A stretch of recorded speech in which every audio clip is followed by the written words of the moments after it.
Once again to the Rumi Forum. This evening I have the great pleasure to introduce a dear friend of the Forum and a personal friend, Dr. Ori Z. Soltis. Dr. Soltis is the Goldman Professorial Lecturer in Theology and Fine Arts at Georgetown University, and he is the former director and curator of the B'nai B'rith Klutznick National Jewish Museum in Washington, D.C., where he curated over 80 exhibitions. He's also authored several books. I will not name them all. However, I would like to point out two, which are the Symbols in Art in Jewish, Christian, and Muslim religions, as well as a book on Jewish, Christian, and Muslim mysticism, which kind of leads into our conversation tonight and the book we will discuss here this evening with Dr. Soltis. So please join me in welcoming him. Thank you. So, the book, the title. Yes, ma'am. It's something that, of course, you know, it caught me in a very positive way, obviously. But can you talk more about that? Embracing the world. Yeah, I meant that, I think, in two ways. One having to do with Fethullah Gulen's intellectual history, which is so Catholic, small c, that, and it's something that I explore in the book. One can see the influence on him, and he talks about the importance of thinkers that range from Socrates to Einstein and everybody in between. So in that sense, but of course the more significant and profound sense is the way in which he charts such a distinct and direct and completely universalist kind of course with respect to really not only humanity, because that would be important enough, but really his consideration of the planet as a whole, and finds no contradiction between the specifics of what he is as a Muslim and how he is as a human, not only with a relationship to all of humanity, but basing himself really on the concept of stewardship that one extracts out of Quran 2:28-29, talking about the kind of responsibility that he and therefore we as humans have for the whole world around us. Right. Another, or shall I say, moving forward into the book, distinction that you're making in the book, and maybe that needs further clarification, between the ideologies of pantheism and panhenotheism. And can you speak more about this? Absolutely. Sure. Maybe further clarify. No, in fact, I was at pains to clarify that, and when the book was in the process of editing, the initial editors took great umbrage at my use of the word panhenotheism, because it was clear from their comments that they mistook it for pantheism. Exactly. And pantheism, of course, is when we see gods all around us. If you think of the ancient Greeks, for example, they have the Olympians, Zeus and Hera and that crowd, and then there are lesser gods and goddesses, daimones, like Calypso and Circe, whom Odysseus encounters in the Odyssey. And then there are dryads and naiads. If you think of Book 2 of the Iliad, Achilles, in his furor, once he comes back into battle, at one point is battling the Scamander River, and the river is personified and anthropomorphized even as it is a river. So that's pantheism. There are gods all around us. Right. Panhenotheism, on the other hand, is made up of three elements. Theos is a Greek word for God, and heno is a Greek word for one, and pan is all or everything. So panhenotheism is to see the one God in everything. So it is the recognition that the Creator is expressed throughout the creation. It is a kind of view that goes against a narrower view that perhaps would see, well, God in us, because there's a little bit of God in us as a species, and sees God in everything, from stones and flowers to dogs to cats to humans. Different ways in which God is present, but God everywhere, but the one God present everywhere. And that's an idea that Gulen himself explores, and it's an idea that one can see his exploring in part as an influence on him of other prior thinkers, most particularly Ibn Arabi, Rumi, and people of that ilk. Right. I think that it's, and this is something that comes up obviously not just with Gulen and trying to understand his theology, but it comes up, I think, for Sufis and in general, and possibly, you know, and others from other religions. But I think this is something that, you know, could be a matter of language and trying to understand context. But I think that the great thing about this book is that it offers the reader, you know, information on Sufism and mysticism. It gives it, you know, a lot of this information is had if you want to go and, you know, you read several volumes, you know, especially Ibn Arabi and of course the Methnui of Rumi, and but you very nicely give it to the reader concisely and in a few pages, and I think this is very important actually in trying to understand Gulen and where he's coming from. But I also think it's quite nice because, you know, if one just wants to understand Sufism and the great Sufis. Right. So can you speak more about maybe that kind of transformation within Gulen and how that came apart of your wanting to do this book? Because I think that you know, that culminates into well, those reasons. I've long had an interest in mysticism, and as you mentioned before, I've written a fair amount about it, including that book. So when someone approached me and asked if I would perhaps be interested in writing something about Gulen from my own angle of interest, the first thing that I thought of was mysticism, and but I didn't know whether it would work, because I had read just a little bit of Gulen at that point. But then I read not all, but most of what he has written, at least that is available in English. And it worked for me perfectly well. I see him as having reached a point in his own spiritual and intellectual development, which is the point to which a mystic, by definition, wants to arrive. I mean, if the goal ultimately of a mystic is to become filled with Godness, to be filled with God, you have to empty yourself of self. And of course there's a challenge to be able to do that. There's a danger, because if I can't get myself back, then I've died, or I've gone crazy, or I've apostatized. So the goal is to do that and to come back from it. In order to empty myself of self, I have to realize that my spirituality is part of a much larger phenomenon of spirituality. If I keep thinking of it as mine, then self is still there, and I can't be filled with God. And that's so much of what, well, Ibn Arabi, Rumi, and of course in particular Fethullah Gulen is about: emptying yourself of self in the mystical sense so that you can be filled spiritually. And of course he carries it a step further, because his interest is also in then activating it in the world of the here and now. But that's also part of what the mystical goal really is. You mentioned this, and I found that very interesting, actually. You make that connection between that selflessness, that emptying of the self, but it can't be completed without it being in connection with the others in the community, and absolutely, because if my goal is to achieve enlightenment, that's a selfish goal. My goal has to be to achieve enlightenment so that I can, in that condition, benefit the world around me, embracing the world. Whether it's a smaller community, the whole community of creation, it's got to be other than myself as my goal. And therefore, by definition, my goal has to be to come back and activate what I've gained from that experience in the world with good works, however those good works are defined. And I want to come back to that, but before we do that, I want to read a section of the book, a section of Ibn Arabi, speaking to, the way in which Ibn Arabi, Rumi, and Gulen are solid, as you may say, die-in-the-wool Muslims and yet universalists. So Ibn Arabi writes, "Wonder, a garden among the flames.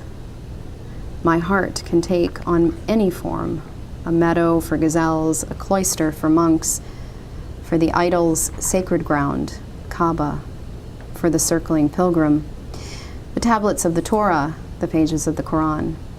My creed is love. Wherever its caravan turns along the way, that is my belief, my faith. And further, and some may be very familiar with this, Rumi says, I go into the mosque, the Muslim mosque, and the Jewish synagogue, and the Christian church, and I see one altar. Absolutely. So. And you know, I think of the Ibn Arabi, my creed is love. Yeah. I mean, that's just strewn throughout everything that Gulen writes. Right. Again, if my relationship, the relationship with God that as a mystic I wish to have, is a love relationship, and in Sufism, that concept really originates with Rabia. Yeah, I was just going right? to say, the concept of mahabba and the idea that the lover and the beloved and love become indistinguishable from each other. Right. I want God, God wants me. I'm the lover, God is the beloved. God is the lover, I'm the beloved. We can't be distinguished. And again, there's the danger. I can't get myself back, right? So Al-Halaj comes back out of this ecstatic condition and is yelling, Ana al-Haq, right? I am truth, or I am God.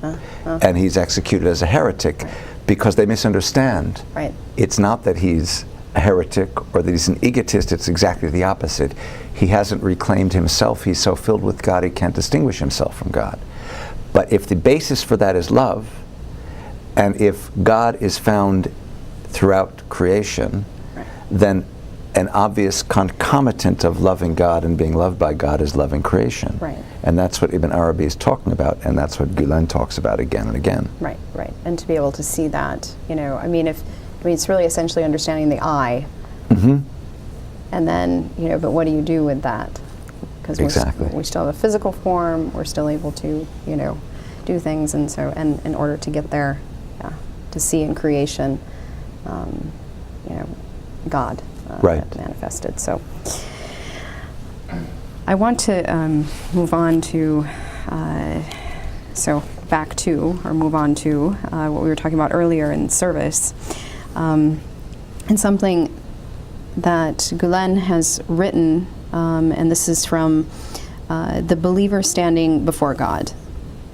Gulen says, "The believer loves everyone and everything for God's sake. He breathes with love at all times, forming an atmosphere of love around himself. He rushes to stop the cries of mourning wherever he hears them, and he applies balm to the afflictions of others. He turns tears into laughter, helpless moans into praises to God, and storms of fire into the breezes of divine grace. He suffers so that others may not suffer. His tears flow so that others may not weep. And if he does not serve others, he considers himself worthless." So you write of the issues of egolessness and altruism, both being a part in particular to leading to the Hizmet community, to the Hizmet movement, as being very important, and maybe the way that Gulen draws from so much of this inspiration. So can you speak more about this? Oh, absolutely. One of the things that distinguishes Gulen from Ibn Arabi and Rumi, or Socrates, is that his vision of the world is necessarily so much broader because of the world in which he lives, but also because of the way in which he thinks of activating loving the world. And so the idea of hizmet, Turkish word for service, right? That one ought to, the ideal way to be in the world is to function in an altruistic manner where one does things for others, not for oneself, is an obvious concomitant of the idea that my desire to become one with God won't work if it's all about my desire for me to become one with God, my desire to be enlightened. It's got to be for a purpose beyond myself, otherwise I'm still too filled with self, and it won't happen. So, and the wonderful thing about the Hizmet movement, you see, is that you don't have to be a mystic to be part of it. You just have to buy into the ethical beauty Right. of serving others. And so one sees that. I mean, I can only speak of my limited personal experience, seeing that, for example, in visiting schools that have been founded, inspired by, or under the aegis of the Hizmet movement, where you just invariably encounter teachers, administrators, people who are very clearly devoted to others than to themselves. And it's not just that they are available to their students before hours and after hours, but they really are available. Right. It's not just a pro forma, it's substantive. Right. Yeah, so often we've taken, groups of folks to Turkey from Washington here, and Oh, yes. we have dinners.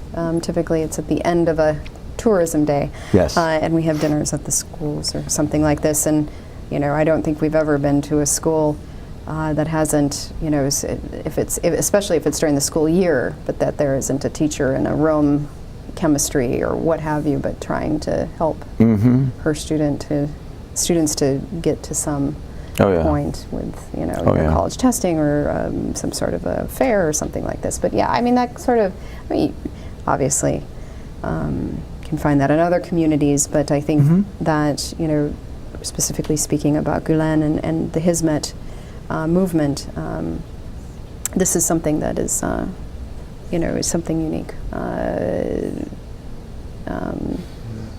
So it's really, But you're yes, you're right. You can find it in other communities. Totally can. But the issue is, Gulen's version is informed specifically by Islam. Yeah. So that's why he can be an Islamist. Yeah. In the purest sense of that Yes. word, Yes. not the common parlance misappropriation of that word, in the Right. purest sense of that word, Right. and a universalist, Right. just as others from I other think, traditions and that's what I can meant do by that. unique, and Yeah. you said it very well. I think, I couldn't have said it better. So, okay. Okay. So, turn Questions? it to the audience for questions. Okay. We shall do that then. Okay. Sir. Yes. 2 questions. Oh, sorry. Yes, that's okay. 2 questions. One, have you met Gulen? And if you have, what did your encounters sort of add to what you said? And second is a somewhat more nasty question. This idea of emptying yourself completely, it's not, of course, unique to Islam or to Gulen. Yes. But let's say that you succeed in doing it temporarily, Mhm. or even over a longer time. Does that make your service more effective? Because you really talk about 2 different things. One, sort of the personal condition of the man, and the other is the service that's inspired. Does it make the service more effective? So in answer to your first question, my one disappointment in writing this book was that I did not get to meet Mr. Gulen. And I don't want to say I was promised that I would get to meet him, but it seemed very likely that I would, and I did not. So everything I know about Fethullah Gulen, I know from his writings and from all the people I've met associated with him, either directly or indirectly. I cannot say that I know him from having met him personally. I can also add to that the people I know who are not associated with him but who have met him, and their comments about him, all of which kind of line up with the kind of impression I have otherwise. As for the question of emptying oneself, I mean, it is a tricky proposition, because on the one hand, as speaking purely in mystical terms, right, one needs to be empty in order to be filled with God, but one also needs to be able to refill oneself with self in order to be effective at anything, including Hizmet, or preeminently Hizmet. So it is a combination, I think, of being emptied, experiencing a kind of egolessness that makes one genuinely altruistic, or makes one genuinely capable of genuine altruism, and then finding a means to activate that. I knew a guy in college, right? And he had a reputation for being so placid, you could never get into an argument with him, Mr. Nice Guy. And I realized after a while, the basis for his calmness was ego. Because the reason he never got into an argument with anybody is because no one was worthy of his stepping down to argue, which is, it's a subtle but distinct difference from someone who is genuinely motivated by egoless considerations. So the emptiness, in pure mystical terms, has an absoluteness to it, but there has to be a refilling that comes in order to be effective in doing things. And some people would say that's kind of a duality. It's a dual. Yeah. That's a dual. But some have said no, that's not duality. That is existence. You know. But, Yeah. but sometimes it feels like, or to say, you know, not Christian, Jew, fire worshiper, Muslim. You know, I am. She's quoting Rumi, by the way. So this is. You know, that's like multiple. You know, and then we go back to the pantheism. Then I guess and pantheism. But yeah, it can be hard to define, I think, even if you're experiencing it, huh? Yeah. Yes. So. Well, look at all the people who do not understand Fethullah Gulen, and they typically come from one of two sides of the spectrum.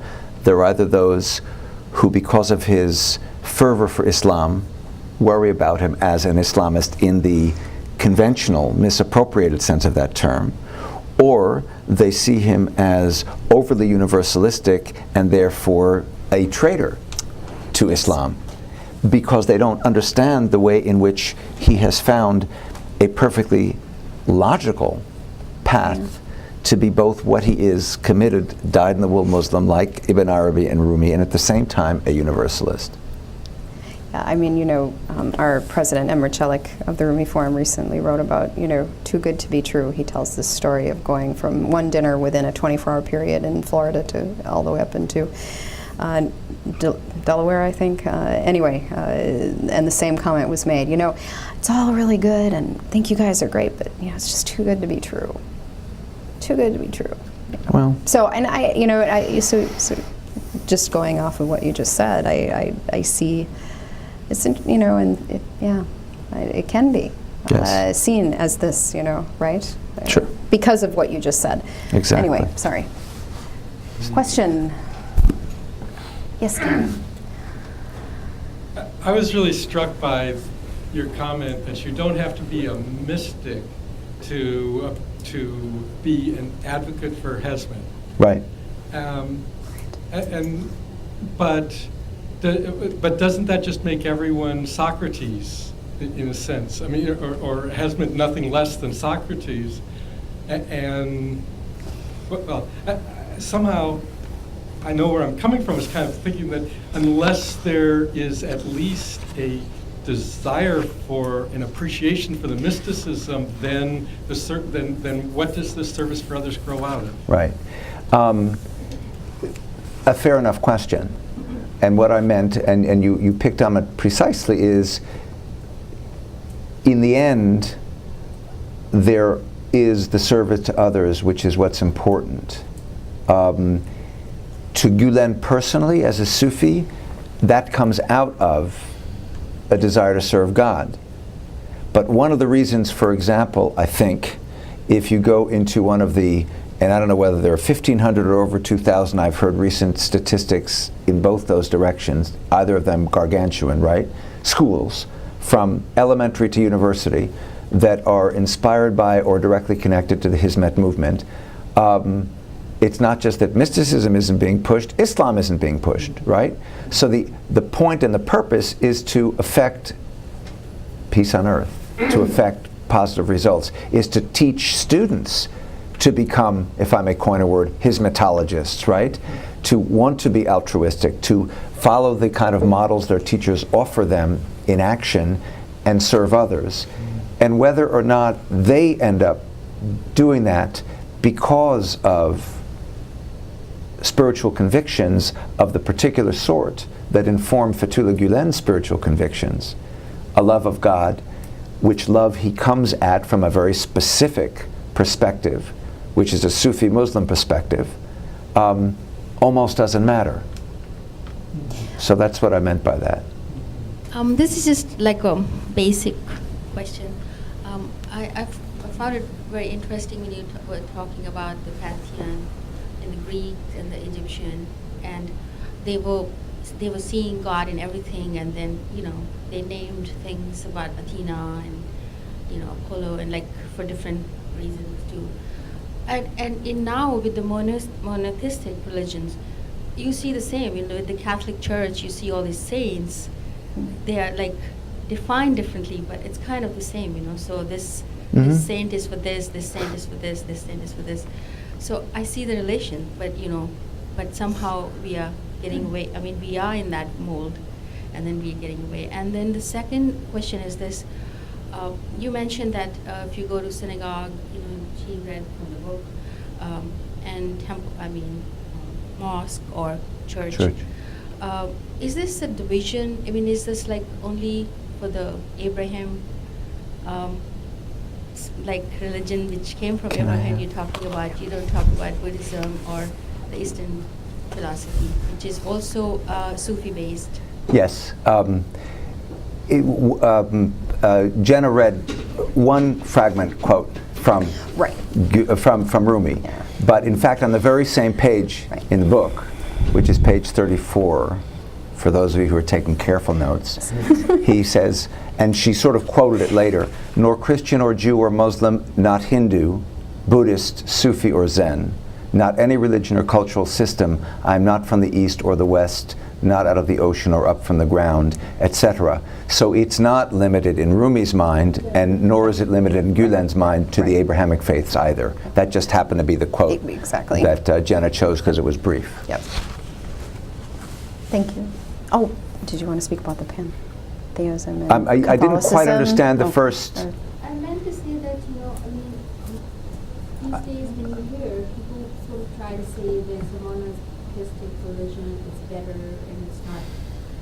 And then you're talking about the pantheon, and you're seeing God, various forms and manifestations, and in the Catholic Church, I see all these saints. Right. This saint is for for war. This saint like Catherine, and then this saint is for love, like right. You have that day. What is that? February. What's the day for the love? The 12th. Valentine, like Saint Valentine. Saint Valentine. So there are like gods like same as like in a Greek pantheon or in Egyptian. Right. So why they don't accept that as like why would they push people to have this monotheistic like thing? Okay, one and then, but it's all the same to me. Well, of course, in the Catholic tradition, there is the concept of God, but then there's the concept of intermediating figures. So we have the idea of saints. We have in the various traditions. That tradition happens to be particularly well developed in Catholicism, and it ends up rejected by most of the Protestant denominations. It's part of the basis for the Reformation of the 16th century. But there would be no contradiction for a Catholic to embrace the idea of one God, but all of these various emissaries that someone who's not a Catholic might perceive. Just as in Christianity overall, the notion of a triune God, right? A God that is both singular and threefold, to Jews and Muslims might seem problematic. To a Christian, it's not problematic. And ultimately, it is not problematic because that realm is a realm that is unintelligible with respect to logic. In our reality, 1 can't be 3 and 3 can't be 1. In that reality, perhaps they can. And if I'm a Christian, not only can they are. If I'm a Muslim or a Jew, no. So there is a lot of space within a given faith that will distinguish what its believers embrace as just it's how it is, and what those outside a given faith will not be able to make sense of. It's truth. Yeah. Anyway, Pam. Hello. I apologize if your question was already answered at the introduction, but I had a little trouble hearing before the mics went on. Do you see, does Gulen self-identify as a Sufi, or are you finding the connections to these various Sufi thinkers? And I guess my next question is, and one of the reasons I ask is because I know Nursi on whom he based a lot of his thinking, would not identify as a Sufi. But my second question is, does it matter? It could matter, because if I see him as a Sufi, then it makes it easier for me to understand where he's coming from, as someone who can be both Muslim and Universalist, because of the reasons that I said. He has, of course, written a very important 4-volume work on Sufism. So he's written an enormous amount on Sufism. And I have heard, I can't tell you how many members of the Hizmet movement who are associated with him refer to him as a Sufi. Nowhere did I actually read him say, I am a Sufi. So I cannot say emphatically that he self-identifies, but I would infer from what I've heard from those who know him and I don't, and from what I've read not only about him, but from him, by him, that he is. And it's a fairly broad word in a way, you know, Sufi. I don't have any discomfort with finding himself somehow in that category, if I have to categorize him. Yeah. What is the origin of Sufi? The presumed origin of the word Sufism is the Arabic word suf, which means wool, and it either referred to the fact that with the advent of Sufism, the Sufis identified themselves as disconnected from the concerns and needs of the material world, beautiful clothes and the like, and so they wore very plain wool garments. And so they labeled themselves Sufis, and there's an alternative interpretation, which is that one of their early critics criticized them because instead of wearing cotton, they were wearing wool, and he considered this to be luxurious. But it does mean wool, suf, and the presumed reason is, I think, the first one. The plain brown wrapper, you know, I think of the Franciscans, you know, the plain brown wrapper idea, which reflects your desire to be more connected to the spiritual and the metaphysical and less connected to the material and the physical. Pam, did that answer your questions? Yeah. Yes. You had 2 or 1? I couldn't remember. Okay. Doesn't matter. Okay. If you Right. self-identify. And in a sense, I think actually, Jenna, you answered that. It Yeah, doesn't. right. You know, as a species, we like labels. We like to put things into boxes, and things don't always fit that way. And, you know, Gulen may be one of those creatures who doesn't neatly fit into a box anyway. Well, I think that there are, you know, the questions come, you know, what does he think about this specific thing? What is what is the, you know, as the movement think about this particular policy or this particular occurrence or phenomenon? And, you know, typically it's, you know, well, he's written in general on, you know, freedom of expression, freedom of religion, democracy, you know, these sorts of things, women's rights, so on and so forth. But it's not ever direct, right? It's not a policy brief on something, you know. So this is, anyway, so just to speak further to, Yes. so I think that kind of is his way as well, at least from my knowledge of reading him, that, yeah, not necessarily speaking directly about something, He, you know. as a Sufi or not, is someone who wants to lead a non-ego bound existence. And the way he lives, and the way he thinks, the way he feels, the way he speaks, seems to reflect that. And the conundrum for him is, he's got so many admirers and acolytes and fans and admirers from all over the planet. And his detractors, of course, automatically assume that therefore he must be this swelled up poppycock master, right? And that's not how he is. So that is likely to affect how he comments on things in a way. He doesn't like the word movement. In fact, it was typically referred to as the Gulen movement, and he consistently would say, don't call it that. It's not that. Or the Jamaat, Right. Turkish. Or the Jamaat, right? So Hizmet is a word which I think he's comfortable with because it just means service. And that's really what his teachings and preachings and writings are all about. But I would imagine,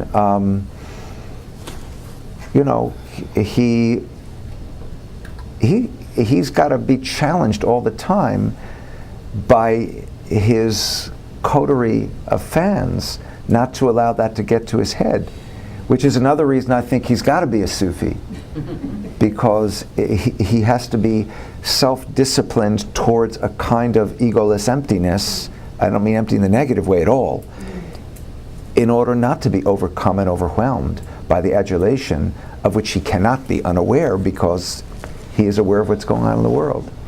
So it makes him a very, very interesting figure in all kinds of ways. I'm sorry, it's sort of... Oh, okay. I'm sorry, ma'am, can I just interject? I want to give time to everyone, or to others if they have a question, so just anybody? Yes, please. And then certainly we can... It just relates to the thing that you were saying that... We'll come back to it. Yeah.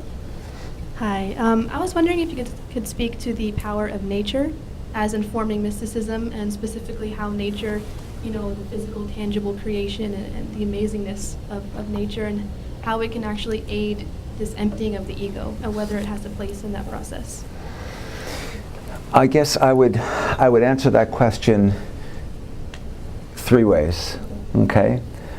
One is, and of course you and I unfortunately live in a world where we can't walk out at night and be struck by the extraordinary wealth of the heavens, just the heavens, all of those uncountable, innumerable pinpoints of light, and the sense of the vastness of the universe, and the sense of its connectedness, all of those elements to which, for the most part, we who live in a world like this one, Washington, D.C., or from which, rather, we have become cut off, to the extent that one is able not to be cut off from that.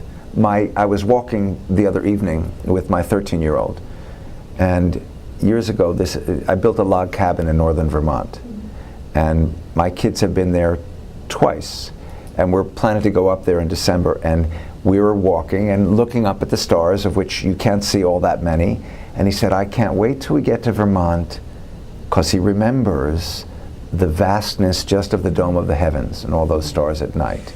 So now multiply that by being out in the woods, or being out in the fields, or all of the not only looking up but looking down aspects of nature, and it strikes me that it would be hard in the midst of that not to be conscious of something more than ourselves.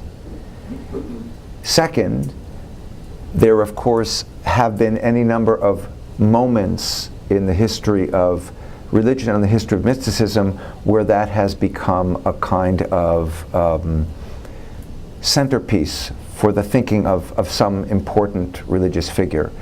So if I look, for example, at the Jewish mystical tradition, and I get to the middle of the 18th century, and I get to the figure called the Master of the Good Name, the Baal Shem Tov, who is the founder of Hasidism, one of the ways in which what he offered was a revolution against the mainstream rabbinic tradition, which was so inwardly focused on texts, on the Word of God, and the expounding and interpretation of the Word of God, and the expounding and the interpretation of the expoundings and interpretations.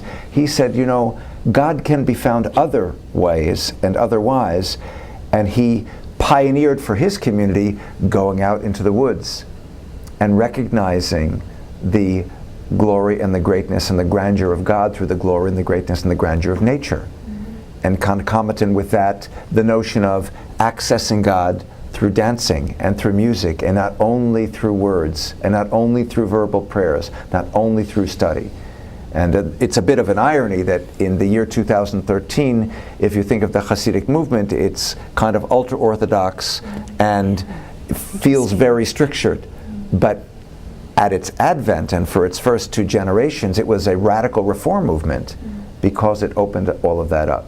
And my third sort of answer is, and in coming to Gulen himself, in his writings, he repeatedly addresses the issue of nature because it is an embracing of the world, both because of recognizing as a panhenotheist, the godness to be found all around us, and our ability to appreciate the greatness of the Creator is by appreciating the greatness of the creation. But also because he takes so seriously, again, that passage from Quran 2:28 about being a steward, and the responsibility that as humans we have, as a species, not to dominate nature, not to do what we want with it, but to steward it. I remember having an argument with my former brother-in-law, this is years ago, probably before you were born, and I was bemoaning the fact that the jungles in Brazil were being destroyed. And he agreed, but his reason simply was because if we are eliminating part of the oxygen supply, or if we're eliminating things that we need, it was anthropocentric, then we shouldn't be doing it. Whereas my view was, there's something inherently glorious and beautiful about that jungle which we shouldn't be destroying, not because, well, there are things in it that could be useful to us, but because it's our job not to destroy it. So we had a different perspective, and a Gulenian perspective, I think, is informed more by, well, mine than by my former brother-in-law's. It was nature for what it is and what it has to offer and what it has to teach us about God, because he always comes back to love of God is love of humanity, is love of the planet. Sure.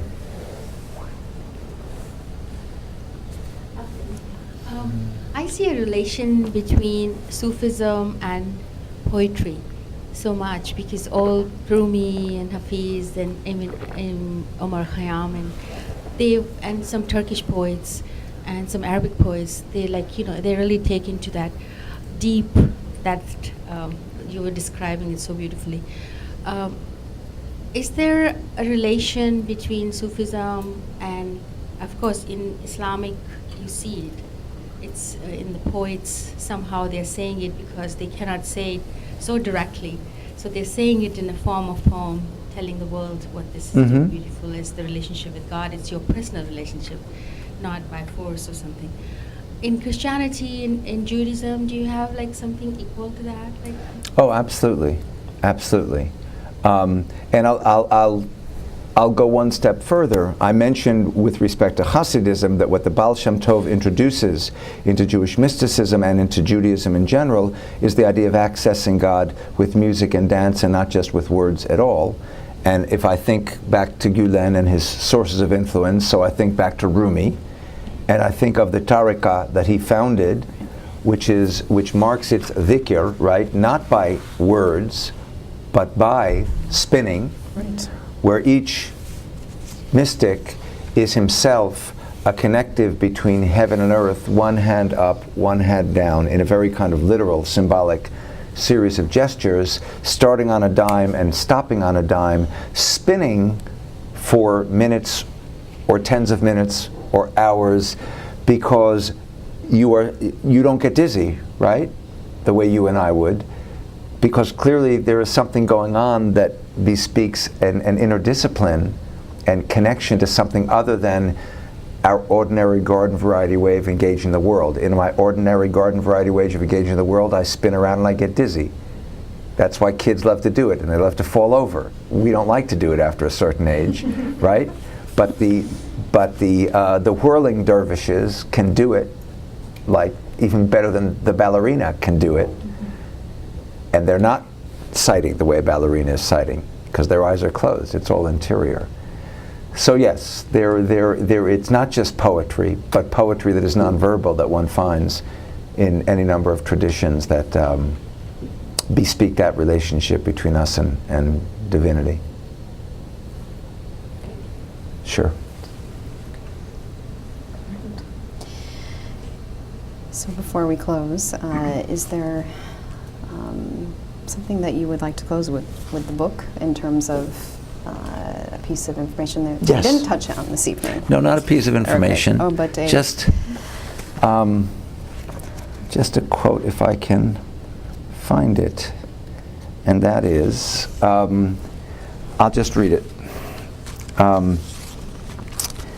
Gulen's life work has been no less than an extended expounding on the words for which Rumi is perhaps best known.